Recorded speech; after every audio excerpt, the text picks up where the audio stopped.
Bonsoir, j'espère que vous allez bien. Je pense que vous avez tous vu le live qui circule en ce moment.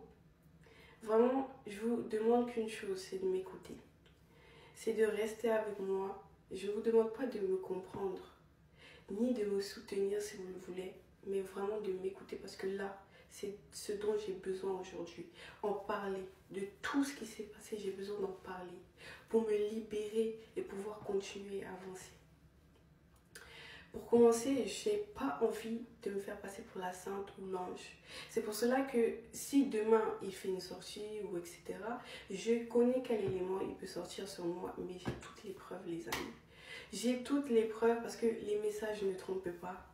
D'accord? Rien ne trompe, les vidéos ne trompent pas.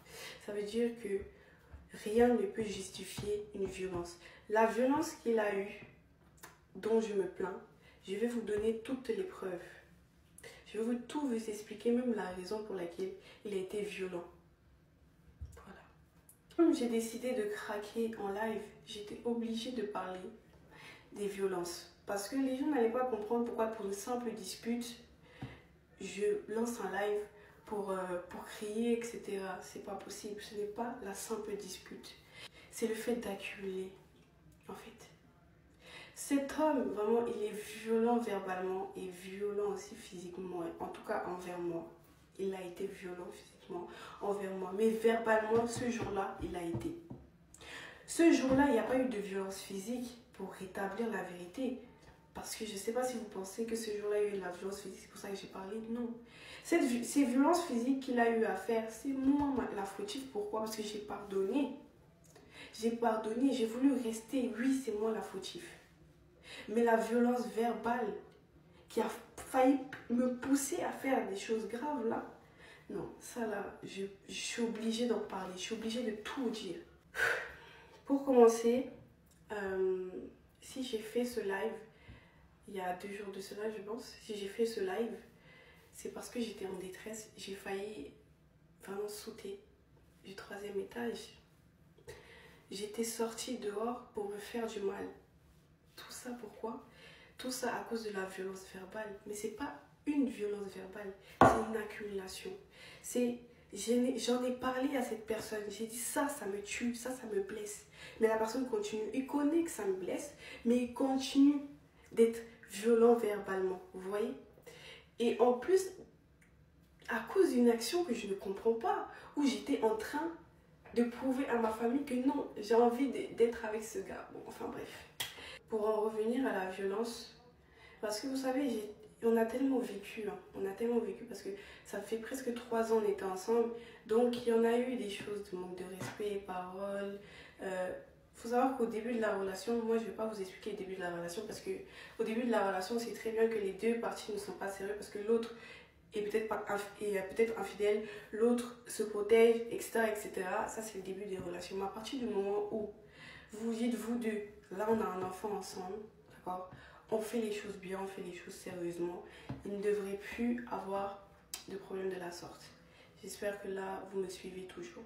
La première fois où il a été violent envers moi, c'est suite, je ne vais même pas vous expliquer les parties où il y a eu des gifles et tout, parce que moi je considère que la gifle, enfin c'est toujours une violence, mais j'ai pas eu de bleu ou quoi que ce soit, en tout cas voilà. La première fois où il a été violent, c'était suite à un live où j'ai coupé le live parce que ce qu'on se disait et tout pendant le live m'énervait trop. Du coup, j'ai coupé le live. Ça, c'est peut-être mon côté impulsif et tout, mon défaut. Il n'y a pas de souci. Mais je ne méritais pas qu'on me gifle copieusement et bien. Juste parce que j'ai coupé le live.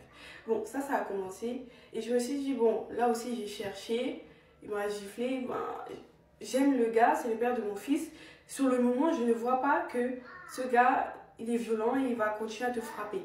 Voilà.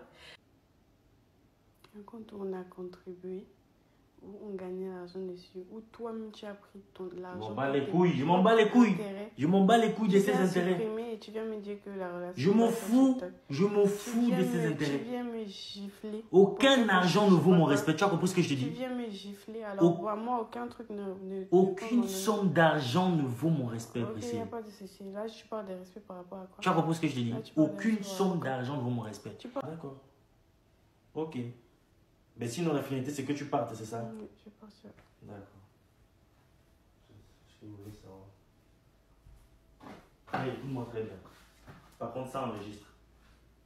Moi, ce ne sera pas aller. Je viens, je pars, je viens, je pars. Tu m'as dit que tu pars, non? S'il te plaît, de grâce, demain, ne te trouve pas chez moi. Ok, tu as compris? À partir du moment où quelqu'un me gifle. Écoute-moi, il n'y a pas de souci, Priscille, il n'y a pas de souci. Il n'y a pas de souci. Comme tu as choisi de me dire à partir de mon gain, mais c'est très bien. C'est très bien pour ton enregistrement, il n'y a pas de souci. Je dis juste que demain. Priscille, s'il te plaît, il n'y a pas de souci.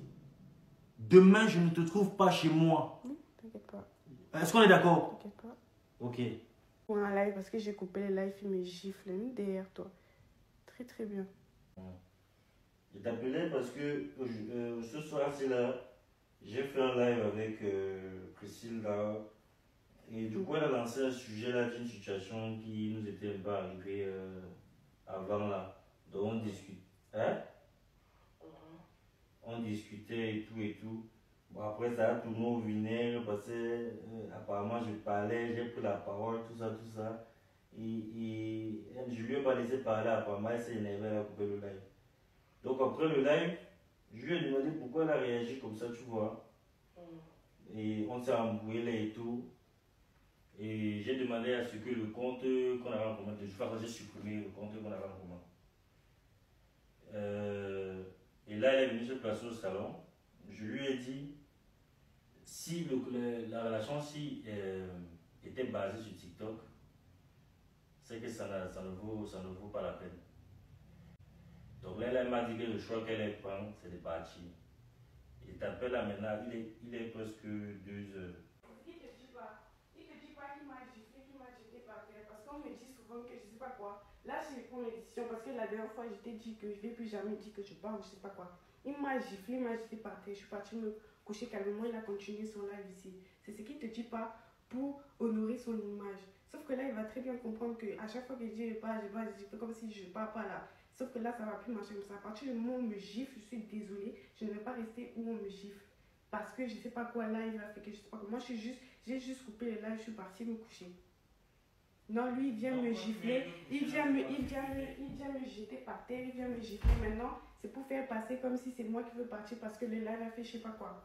Et après, il supprime le compte, il vient me trouver là-bas, il discute avec moi, il me demande de parler et tout. Je me réveille pour discuter avec lui.